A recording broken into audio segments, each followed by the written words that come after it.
All right, one of our favorites joining us to talk about a book that she wrote. And you know what?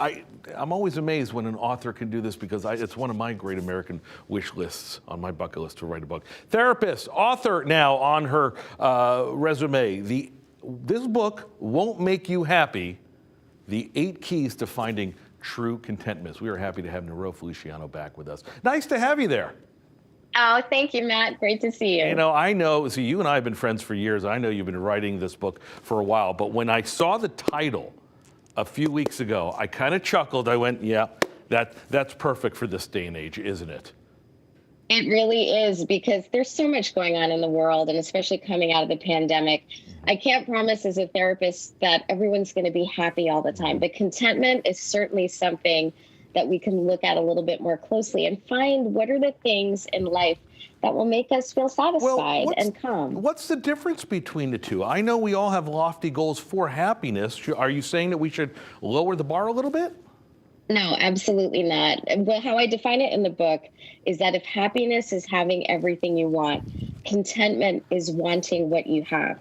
And we don't need to give up on happiness, but what we've seen as therapists is our definition of happiness in this culture has to do with acquisition and achievement, accomplishment.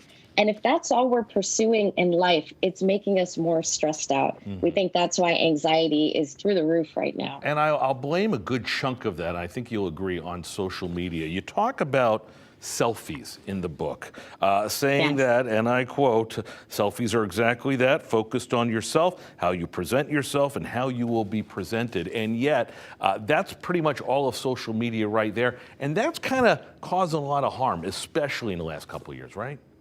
It really has. There's this overemphasis and really a scrutinizing gaze that we turn on ourselves.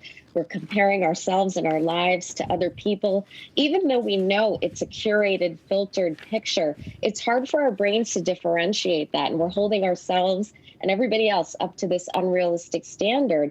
And it's creating a lot of discontent in our lives and preventing us to seeing what's already good that exists. All right, let's dump the discontent and add contentment in our life. There are 8 pieces of the 8 keys of the puzzle, and here we're going to put them up. They are acceptance, self-compassion, gratitude, connection, present focus, priority and intention, resilience, and truth. I think the resilience is the one that a lot of folks have had to deal with in the pandemic, let alone focusing on yourself and prioritizing things. That's right. And resilience, really, people think you're born with it or not, but we can develop a resiliency mindset. And that's just psychological and emotional flexibility when we get into a hard place to know, you know what, we have what it takes to get through this. And I think that's the piece that many of us can identify having gone through the pandemic, and one that we want to instill in our kids as well as they're going through life.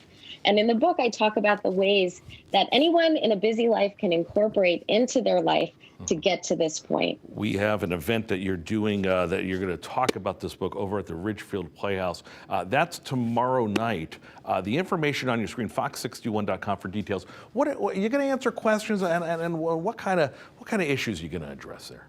Yeah, I'm going to talk about the things that we're all relating to right now, the hustle, the busyness, how to actually feel satisfied in a life that is really tiring many of us out. And I also have invited a few guests. I know the book is called This Book Won't Make You Happy, but I've invited a few people that will make you happy, that have brought me a lot of joy through music and dance. It's just going to be a great night. Hosted by a former Saturday Night Live writer, so that alone is always good. This book won't make you happy, but by reading it, and I read through some of it over the weekend, it will make you a little happier, a little more focused. Niro Feliciano, we're always happy to have you here on our show. Thank you for having me. Please come back, not in Zoom form soon, would you please?